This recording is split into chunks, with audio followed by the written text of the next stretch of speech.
Hey everybody, welcome to the 20-Minute Bible Study. I am your host, Vince Miller. Today we're discussing the topic of growing emotionally in marriage. I love this quote by John Bon Jovi. He says this: "As for my secret to staying married, my wife tells me that if I ever decide to leave, she's coming with me."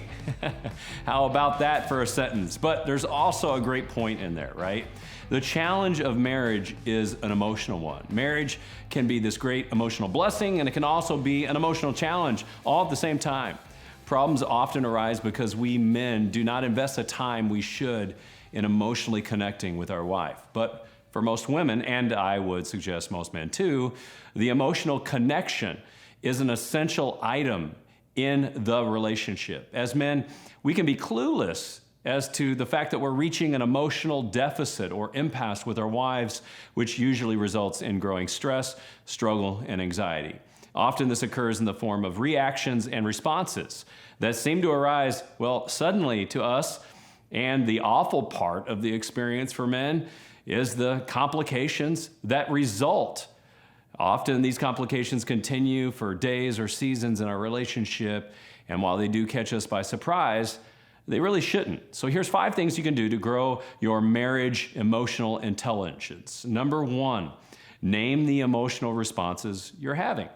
Emotional responses by either party are often about important things. Men often wonder, why are they so worked up? And herein lies the issue. Emotional reactions are a signal and a symptom of a greater issue. These reactions should signal that something in your marriage is, a little off balance and needs attention. Number 2, you should be able to identify the emotions you're feeling and label them. This is an absolute critical step because it teaches you to slow down and not just react, but to identify the feeling that you're having and look at it with a little perspective. In other words, you need to see it outside of yourself. Robert Plutonic, someone who has studied emotions, suggests that there are 8 basic emotions that everybody should be able to name: fear, anger, sadness, joy, disgust, surprise, trust, and anticipation. 3, you need to reflect on how you have experienced those emotions in the past. Often when you have an emotional reaction, it is because you've experienced a very similar event in the past. So for instance, you may have messages or tapes from your childhood in your head that were painful or negative. So get in touch with them and don't just point out their issues. Number 4, try to shorten the time of reaction from the emotion or negative response. Negative emotions tend to, hang around for a while. After identifying it, understanding where it came from, work on shortening the time that the reaction or emotion affects your relationship with your spouse. Move to healthy rhythms faster in your relationship. And 5, invite your spouse to help you process the emotions. Often when your emotions get hijacked, your spouse is left wondering, what in the living world happened to my gut? It helps to explain to them what's going on inside of you, with you, and what you're trying to, figure out, and be honest with them as to what you believe triggered it. Not as a matter of blame, but to increase their awareness of your sensitivity to the issue. Tell them also that you're working on moving through these kinds of issues more quickly so that they know to be aware, and they will help to work to avoid the emotional hijacking that happens in the process. So guys, when we come back, we will be joined by a guest who will help us to dig into these topics a little bit more, so stay with us. Get your day started right. Sign up for the Men's Daily Devotional at mensdevo.org. That's mensdevo.org. They're short, sweet, and to the point. Read them and share them with the men you know, and get into God's Word daily.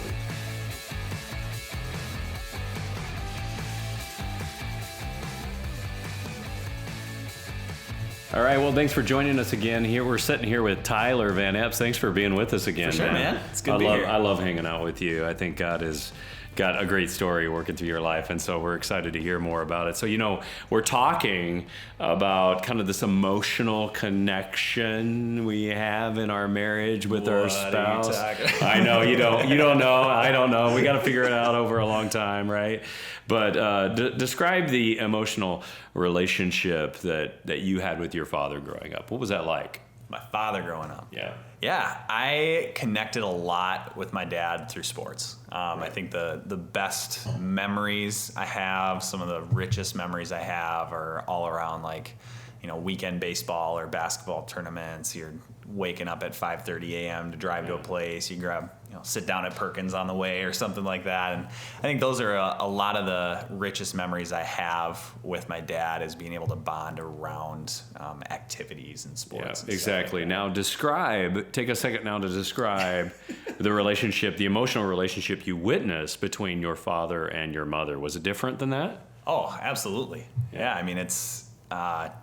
I'm picturing dining room table conversations and late nights watching ER or something like that. I think there's just it was such a different dynamic of emotional connection. Yeah.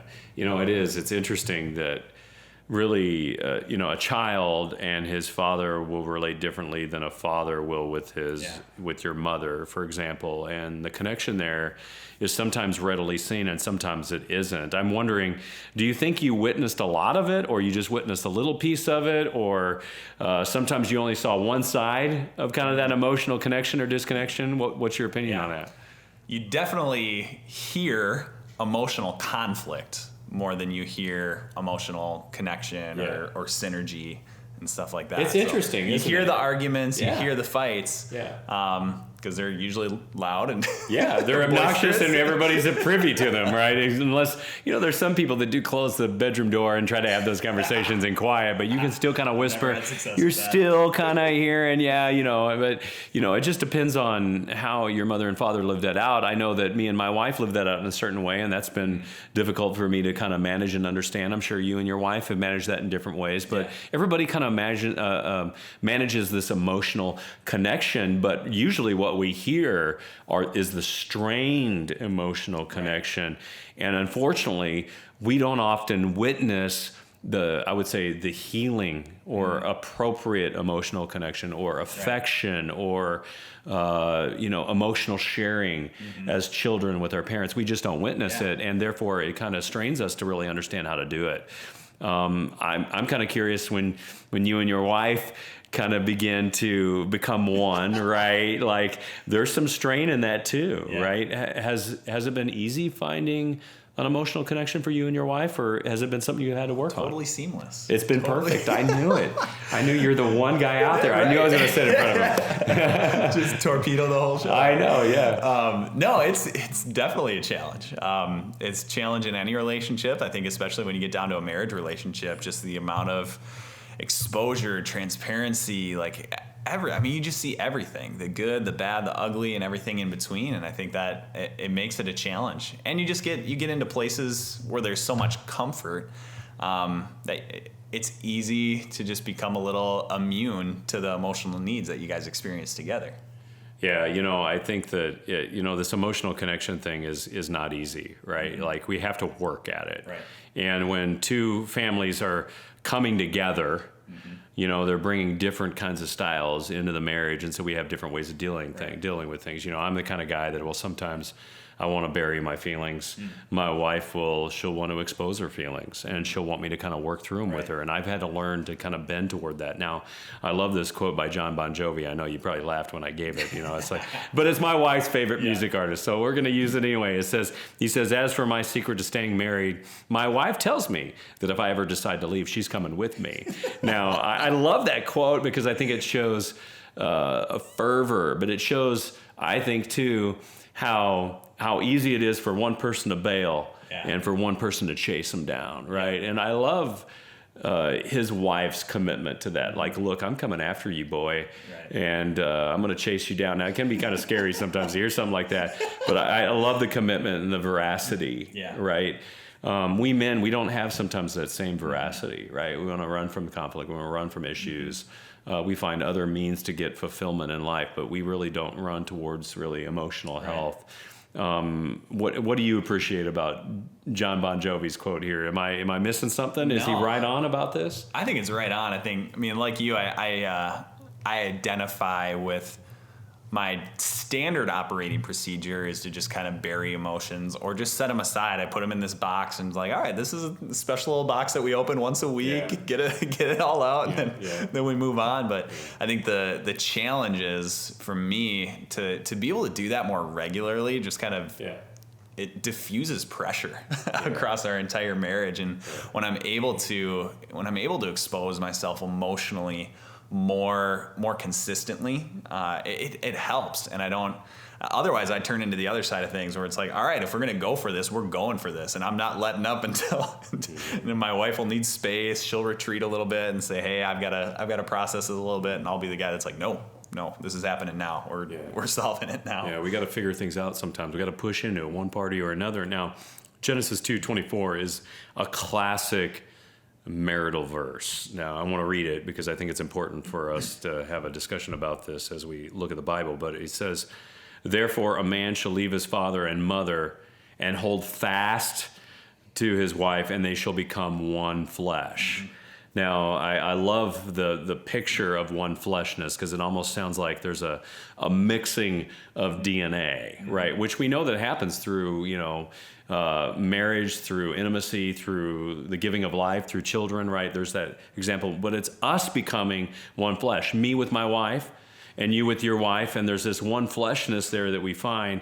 And it says that we should leave this family of origin and find a new family of origin, really, is what we're finding. And it sounds so easy in a single verse here. Like God makes it sound so beautiful, and it's just like you leave and you cleave, as the Old Testament as old versions used to say. Man, I wish it was that easy. Has it been that easy for you?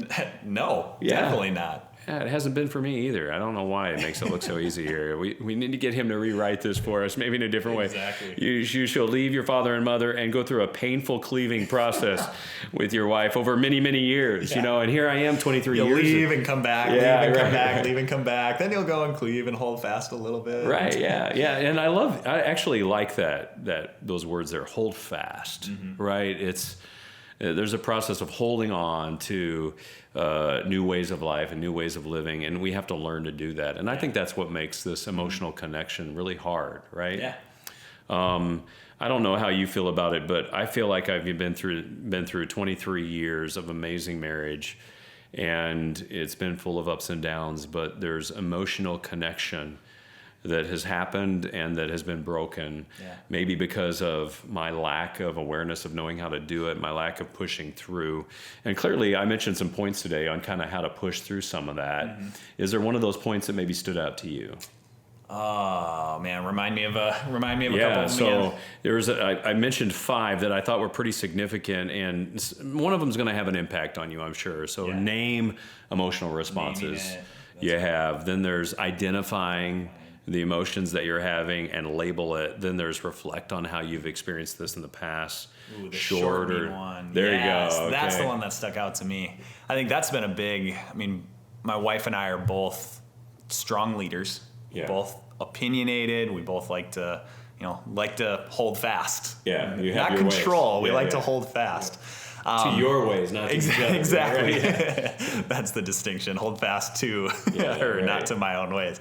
But I think that's the one that stuck out to me. I think the stubbornness, pride, whatever it is, like there's things that will just stretch out the negative, the negative energy or the negative feelings that you're having around that dialogue, around that emotion. And I think even just recently having some experiences where like, all right, here's the negative emotion. Like, what's it going to take for us to move on from this? And I think, man, like, wow, when you're able to just compress that, you move on, and all of a sudden you experience connection. You're like, gosh, why don't we just do that every time? Why do we have to have these long, drag out, kicking and screaming fights? Like, let's just, let's identify it, name it, compress it, and then move on. Well, and see, I would say for me, points 4 and 5 here, which are try to shorten the reaction time, and the response time, and try to help your spouse to understand how you're feeling too. Those 2 points in my relationship with my wife have been the hardest to live out, because I would say, I'm going to be really honest now, I tend to, in my marriage, harbor some pain. So when something doesn't quite go my way, I could hold on to things for a day, maybe 2, maybe 3, before I start to normalize. And my wife and I have even had conversations about it, that I need to normalize a little faster than that. Because honestly, those 2 to 3 days between an argument aren't healthy for us. No. And they're not healthy for me, because I'm not completely reconciling, right? And while I've experienced something a certain way, me harboring that pain isn't healthy for me and isn't healthy for her. And so I've had to learn to process that quicker and to normalize faster. And also with that, I think the harder work for me has been to share why I'm feeling the way that I'm feeling with my wife, not only to identify and label it, as I talked about in these 5 points, but this last one, to invite your spouse to help you process those emotions, is to become truly vulnerable in your relationship. And I got to tell you, that's hard for me as a dude. Like, I've never been taught how to do that, because I never witnessed a healthy reconciliation process in my home. And because I never witnessed that healthy reconciliation process, I thought just harboring pain and guilt was the right way to go. And to live into my own shame and fears of the future of our relationship. But rather, I found that I've got to kind of lean into my emotion a little bit. I've got to name it. I've got to share it with her. And I've got to become vulnerable enough that she now knows the emotions that I'm experiencing, that I can put myself kind of out there. And I got to be honest with you, it's a painful place to be sometimes, but it's what I need to work on. Let's be real, our wives are so good at navigating that too, though. If I can get over that initial hump of courage that it takes to start that processing, oh man, they're so good at it. That's well said. And I would say to you too, you got to be really vulnerable there, right? Because you're really putting yourself out there, and you're kind of saying to her, this hurts me. And that's scary for a guy, right? Because they sometimes worry that the spouse on the other side is going to take advantage of it. Now, we hope that our spouse would never do that. So we kind of pray against that. But I really hope, guys, today that you'll kind of lean into this, right? That you'll lean into really who you are emotionally as a person and as a spouse. And in your marriage, that you'll push into some of the things that we're trying to learn as well with us, and do something great today in your marriage. Whether it's you're facing into some emotional discomfort, that you'll maybe get to know what's going on in yourself, you'll identify and name it, maybe you'll move through it a little faster, maybe you'll even share a little bit more openly with your wife. And whatever you do, grow as a man, as a leader, as a father, and a husband, and go all in today. Guys, thanks for joining us in this 20-minute Bible study, and we'll see you right back here next time.